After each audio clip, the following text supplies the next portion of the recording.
Today we're leaving the studio and we're going to be on the street riding the K Line for the first time. So let's dig in for some history, background, and first impressions.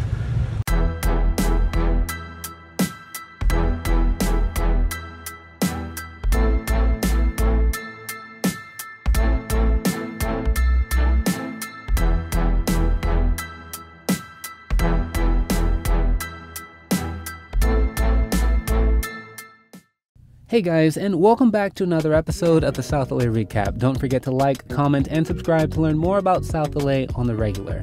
Today, we're digging into the K Line, or formerly known as the Crenshaw Line, so let's jump into it. The K Line, or Crenshaw Line, right now is an 8.5-mile railway that cost about $2.1 billion and has been under construction for almost 8 years now. And it just opened this past Friday, October 7, 2022, the first phase of it. Ultimately, this line will stretch all the way from Exposition and Crenshaw and connect to the planned People Mover at LAX. But looking back, this actually isn't the first time that Crenshaw had a rail operating on its boulevard. In fact, for most of the 20th century, the Los Angeles Railway yellow car actually operated streetcar lines on Crenshaw up until about the mid-1950s. Since then, it's been replaced with buses. This was something that was championed and finally approved by the county in 2011, approved by the Federal Transportation Administration in 2012. Now, after 8 years of construction, we're looking at this brand new train that has about 7 stops and costs about $2 billion. So, what was it like to actually ride on the K Line? So I started by getting off the E line, the Expo line, off of Exposition and Crenshaw.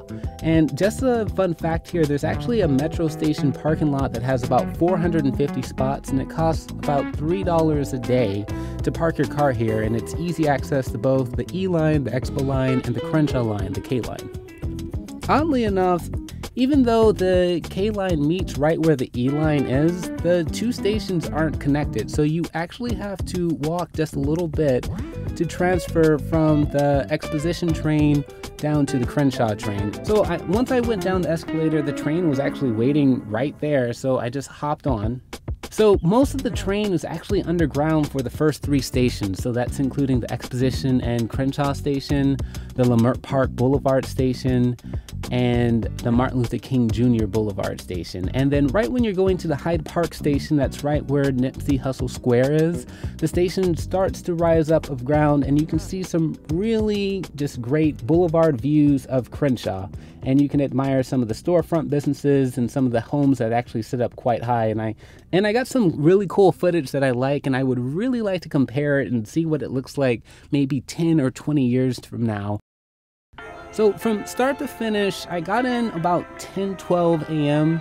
and I arrived at the Westchester and Veterans Station, the last stop, the 7th stop, at 10:30, so it was about an 18-minute ride. And then about 10:33, I decided to return north, and then I got off and looked at some select stations. So I got off at the Leimert Park Station, which is at Crenshaw Boulevard and Vernon Avenue, and it is just a step away from walking into the Leimert Park Plaza next to the park, next to where all the shops and vendors are. And I even stopped at Hot and Cool Cafe to get a quick Americano drink, and I had a really nice time just walking through and then going right back into the train. They made it really easy, really simple.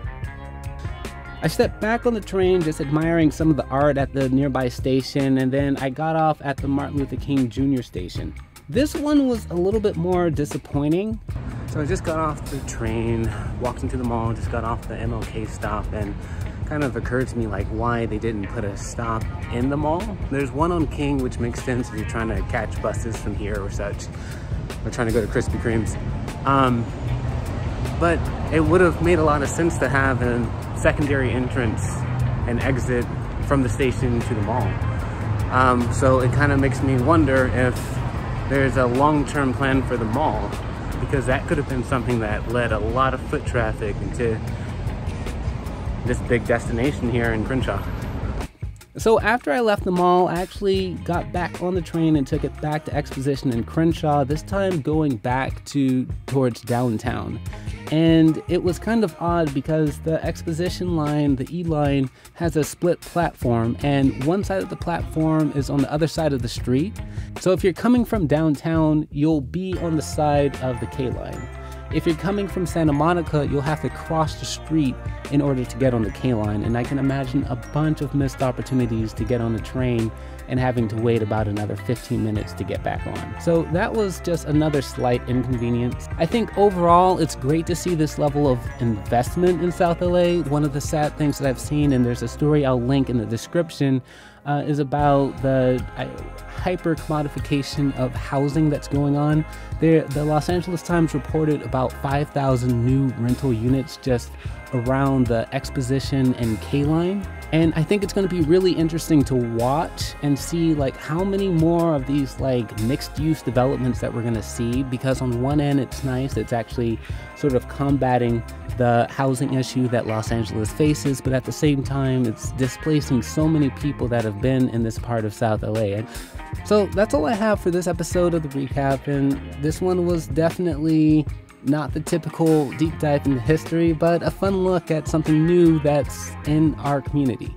So if you have any questions or comments or concerns about the K Line, leave them down in the comment section below, and I'll catch you guys around on the recap.